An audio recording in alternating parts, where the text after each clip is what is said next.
Bonjour à toutes et à tous. C'est une joie d'être là devant vous aujourd'hui. Et c'est une joie aussi de vous proposer ce matin de nous mettre à l'écoute d'un texte que je trouve vraiment stimulant pour notre vie spirituelle en général et notre vie de prière en particulier. Il s'agit d'un extrait d'une lettre écrite par l'apôtre Paul. Alors l'apôtre Paul, on peut le voir comme l'intellectuel très brillant qu'il était, comme un penseur qui a contribué, qu'on le veuille ou non, à façonner l'Occident. Paul peut parfois intimider, et c'est vrai que ses écrits ne sont pas toujours faciles à comprendre.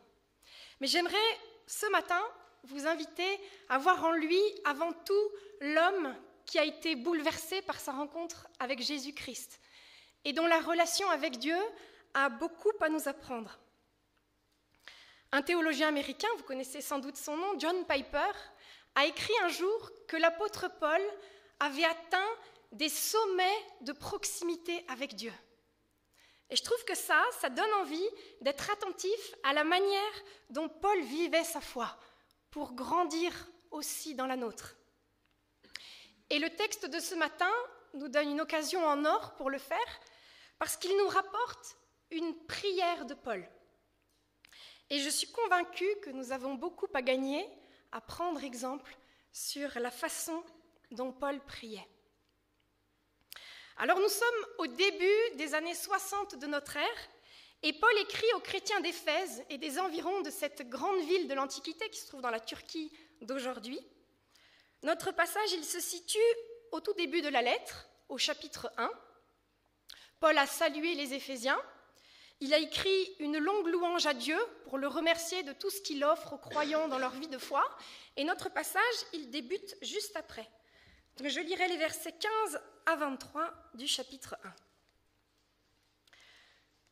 Voilà pourquoi, maintenant que j'ai entendu parler de votre foi dans le Seigneur Jésus et de votre amour pour tous les croyants, je ne cesse pas de remercier Dieu à votre sujet. Je pense à vous dans mes prières. Et je demande au Dieu de notre Seigneur Jésus-Christ, au Père à qui appartient la gloire, de vous donner l'esprit de sagesse qui vous le révélera et qui vous le fera vraiment connaître. Qu'il ouvre vos yeux à sa lumière, afin que vous compreniez à quelle espérance il vous a appelé. Vous comprendrez quelle est la richesse et la splendeur de l'héritage destiné à ceux qui lui appartiennent, et quelle est la puissance extraordinaire dont il dispose pour nous les croyants. Cette puissance est celle-là même que Dieu a manifestée avec tant de force quand il a ressuscité le Christ d'entre les morts et qu'il l'a fait siéger à sa droite dans les cieux. Le Christ y est placé au-dessus de toute autorité, de tout pouvoir, de toute puissance, de toute domination et de tout autre nom qui puisse être invoqué, non seulement dans ce monde-ci, mais aussi dans le monde à venir. Dieu a mis toutes choses sous les pieds du Christ et il l'a donné à l'Église comme la tête de tout ce qui existe. L'Église est le corps du Christ.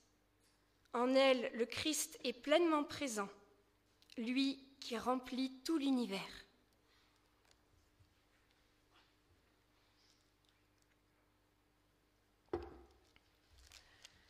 Voilà pour notre texte. Alors comme je le disais il y a quelques instants, il s'agit là d'une prière, ou plutôt du récit d'une prière que Paul adresse à Dieu au sujet des chrétiens d'Éphèse. Paul raconte aux Éphésiens comment il prie pour eux. Il sait qu'ils ont besoin, tout comme nous, de progresser dans leur vie de prière, qu'ils ont besoin, tout comme nous, d'apprendre ce qu'il est bon de demander à Dieu. Paul commence par dire qu'il a entendu parler de la foi, de l'amour des Éphésiens pour les autres chrétiens. Il remercie Dieu pour cela, mais il veut inviter les Éphésiens à aller un peu plus loin, à creuser davantage leur vie spirituelle. Et il leur présente 3 grands sujets de prière auxquels nous pouvons, je crois, nous devons être attentifs. Alors le premier sujet de prière, c'est celui-ci. « Je demande, dit Paul, au Dieu de notre Seigneur Jésus-Christ, de vous donner l'esprit de sagesse qui vous le révélera et vous le fera vraiment connaître. Que vous puissiez vraiment connaître Dieu. » C'est le sujet d'intercession que Paul place en premier. Et il est peut-être important de rappeler de quelle connaissance de Dieu il s'agit ici. Est-ce qu'il s'agit d'une connaissance qu'on acquiert, qu'on engrange à force d'écouter des prédications dimanche après dimanche, de lire des livres chrétiens, de regarder des vidéos YouTube sur la foi chrétienne? Je ne sais pas si vous faites ça vous aussi. Est-ce que c'est une connaissance qu'on obtient en faisant peut-être un institut biblique pendant plusieurs années? Vous me voyez venir? Ce n'est pas de ce genre de connaissance-là dont parle Paul. Sinon, il ne dirait pas que nous avons besoin que Dieu se révèle à nous pour que nous le connaissions. Il ne dirait pas qu'il s'agit d'un don que Dieu nous accorde par son esprit. Comprenons-nous bien, on peut apprendre aujourd'hui beaucoup de choses sur Dieu, sur Jésus, sur le Saint-Esprit, certainement plus que durant toute l'histoire du christianisme qui nous a précédés. Il y a beaucoup de ressources à notre disposition. Et c'est une excellente chose d'apprendre toujours plus sur Dieu. C'est une bénédiction de pouvoir le faire.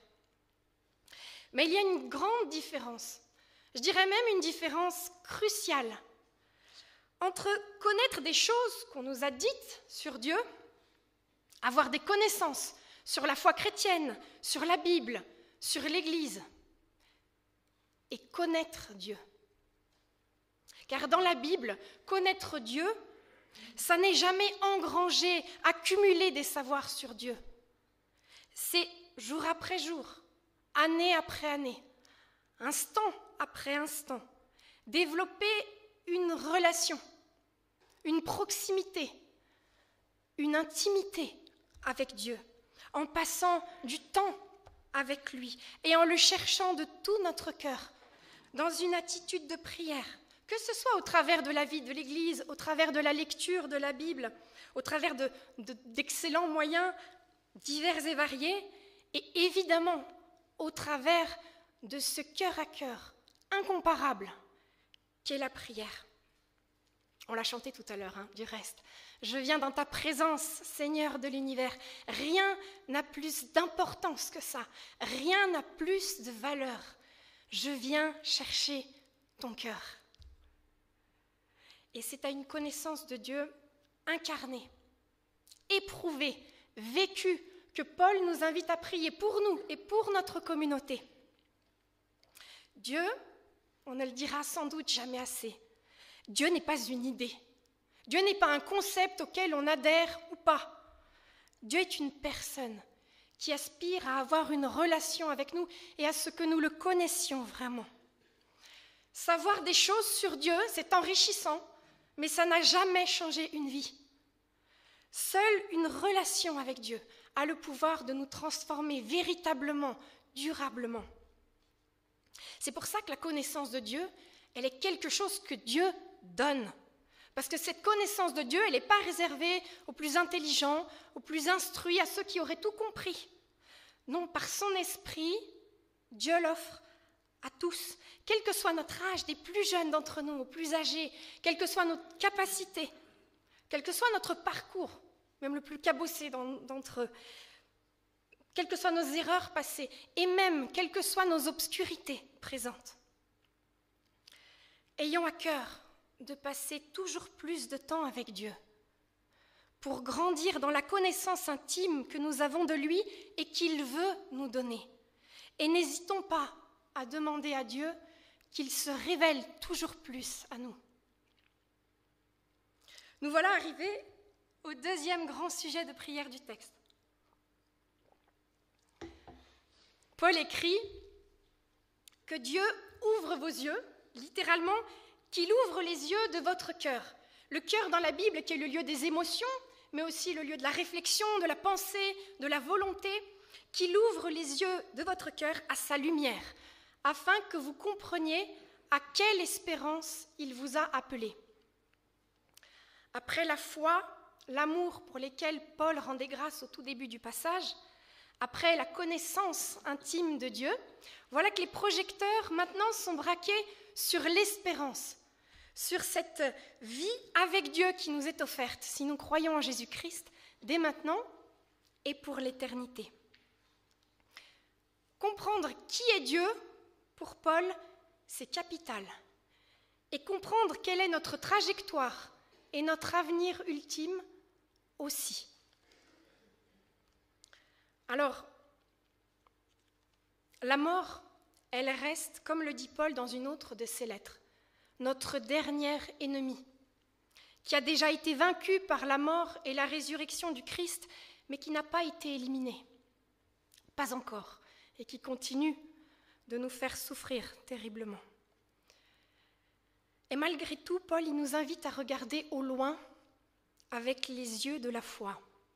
Et on peut préciser quand même que quand Paul parle de l'espérance, de la joie de l'espérance, il n'est pas hors sol, il n'est pas déconnecté des réalités de la vie. Au contraire, quand il rédige cette lettre, il a déjà frôlé plusieurs fois à la mort au cours de son ministère. Et puis on pense que quand il écrit cette lettre, il est en résidence surveillée. Il sait que sa vie, elle peut basculer d'un instant à l'autre. Mais il n'a pas peur.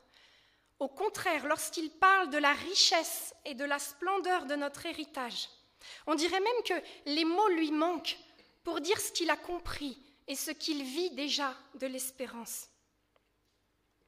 Et les premiers chapitres de la lettre aux Éphésiens, qui est une lettre vraiment extraordinaire, je vous invite à la relire si ça fait un moment que vous ne vous êtes pas penché dessus.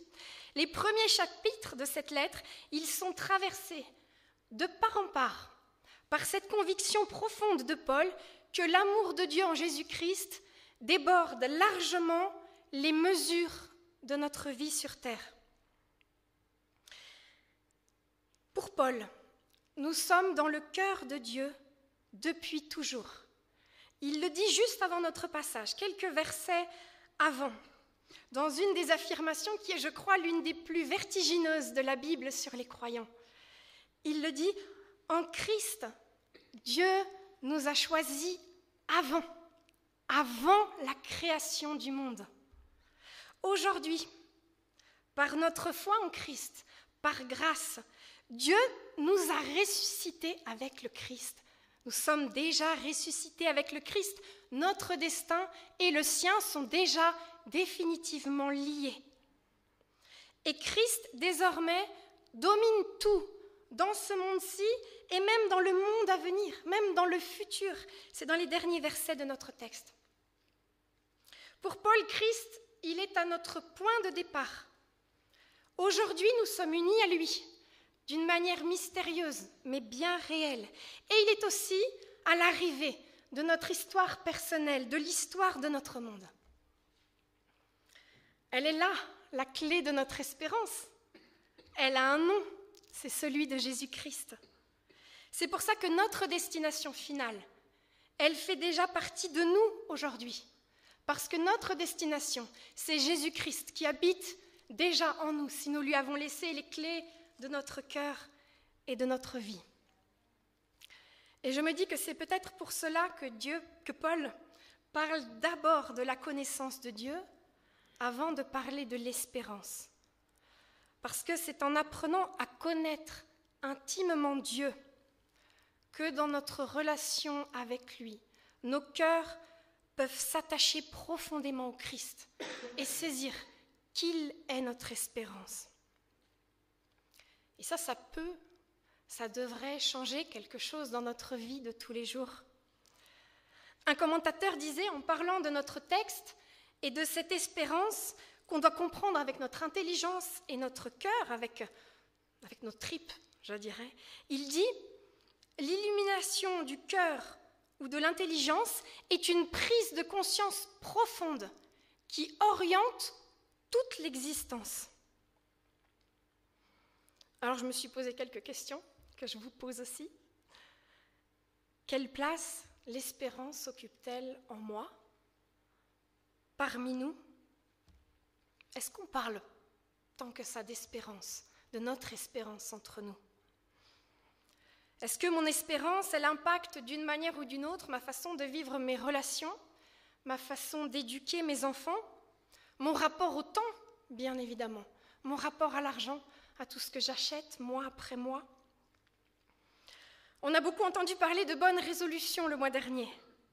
Est-ce que l'espérance, c'est-à-dire avoir les yeux fixés sur notre avenir ultime, est-ce que ça change quelque chose à mes projets, à mes priorités pour 2025, à ma manière de servir peut-être?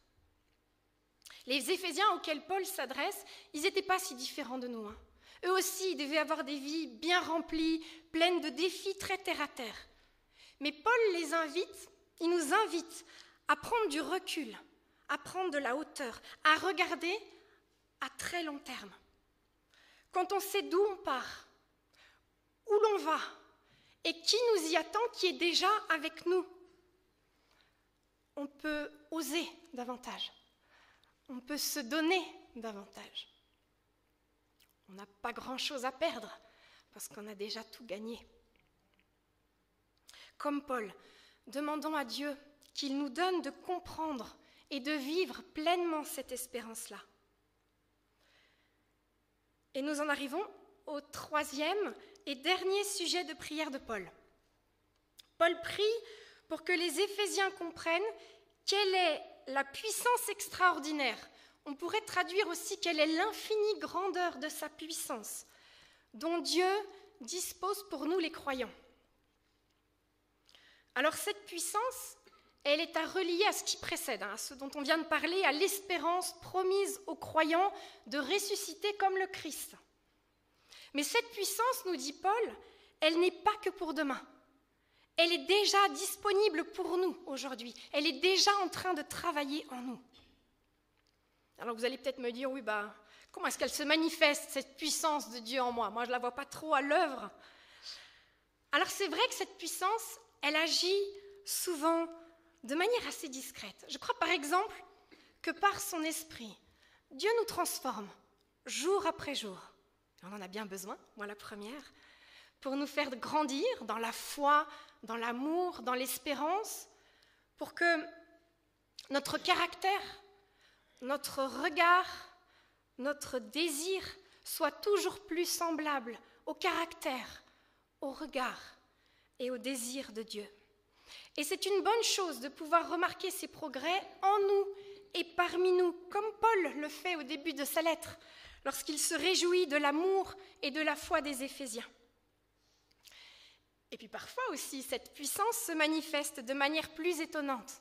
Et je suis certaine que nous aurons encore à entendre, parce que nous en avons déjà entendu, que nous aurons encore à entendre ici, parmi nous à Colonie, des témoignages de cette puissance de Dieu par des personnes qui ont été relevées, qui ont été guéries, qui ont été délivrées. Paul le dit d'ailleurs, un peu plus loin, toujours dans notre lettre aux Éphésiens, n'oublions pas ces mots de Paul et ne limitons pas Dieu, qui risquerait de respecter notre manque de foi. Il le dit, vous connaissez sans doute ce verset, Dieu est celui qui peut faire, par la puissance qui agit en nous, infiniment au-delà de ce que nous pensons ou demandons.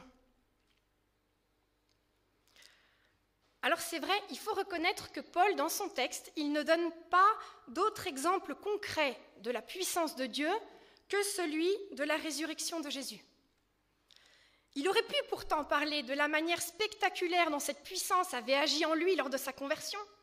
Il aurait pu parler de toutes les fois où il l'avait vu à l'œuvre dans son ministère. Mais non, il choisit de terminer sa prière par une louange à Christ, par une proclamation très forte de qui est Christ, celui vers qui tout converge, nous dit le texte, qui est placé au-dessus de tout, placé au-dessus de toutes les forces du mal, quelles qu'elles soient, quelle qu'en soit leur manifestation, placé au-dessus de toute la création, placé à la tête de l'Église. Un peu comme si l'intimité avec Dieu et l'espérance qu'elle entraîne ne pouvaient que nous conduire à nous incliner devant le Christ dans l'adoration. Paul nous invite ici à louer Christ dont la gloire et le pouvoir dépassent vraisemblablement ce qu'on peut en comprendre. On a l'impression que Paul, ici, il entrevoit des choses qui nous dépassent et que nous ne pourrons comprendre vraiment que lorsque nous serons pleinement unis à Christ. Et il y a là, je crois, un chemin à suivre. Si nous apprenons encore et toujours à connaître Dieu, si nous le prions de nous aider à comprendre l'espérance qu'il nous offre et la puissance de la résurrection qu'il met à notre disposition, nous pourrons commencer à saisir pleinement qui est Jésus-Christ, lui qui habite nos chants, notre prédication, la scène que nous allons célébrer tout à l'heure.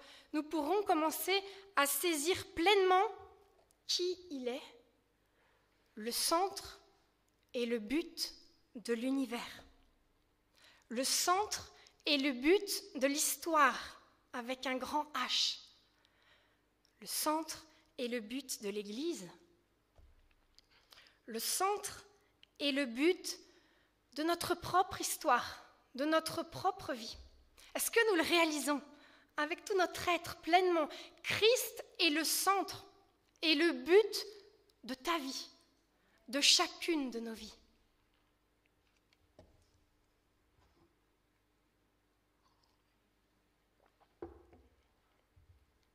Mes amis, ce récit de prière de l'apôtre Paul, il nous rappelle une chose, que nous avons besoin de grandir spirituellement, encore et encore. La relation à Dieu, l'espérance, la compréhension profonde de qui est Christ et de ce qu'il peut pour nous et pour notre monde, ce ne sont pas des cases à cocher dans notre liste des choses à accomplir pour l'année qui vient. C'est l'affaire de toute une vie, et même notre vie n'y suffira pas. La marche chrétienne, c'est comme ça, on ne peut jamais dire qu'on est arrivé. Mais dans tous les cas, ne nous arrêtons pas. Certes, nous avons été sauvés par grâce si nous faisons confiance à Christ, mais demandons à Dieu de croître, d'avancer, de progresser. Et si nous voulons prier pour cela, nous pouvons nous laisser inspirer par les mots de Paul. Et j'aimerais vous inviter à la prière. Seigneur, nous voulons te prier ce matin pour chacune et chacun d'entre nous. Merci Seigneur parce que comme un père qui aime ses enfants, tu veux nous faire grandir en toi. Merci pour cette proximité, cette intimité que tu veux vivre avec chacun d'entre nous.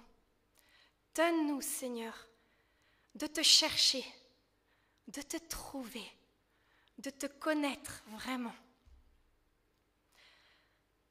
Donne-nous, Seigneur, de saisir les merveilles de ton espérance, de cette espérance que tu nous offres. Donne-nous de nous attacher toujours plus fermement, toujours plus fidèlement, toujours plus passionnément pour Jésus-Christ, lui qui est notre espérance vivante. Donne-nous aussi de croire et de vivre ta puissance, parce que Seigneur, tu es vivant et tu es agissant. Loué sois-tu, Seigneur. Amen.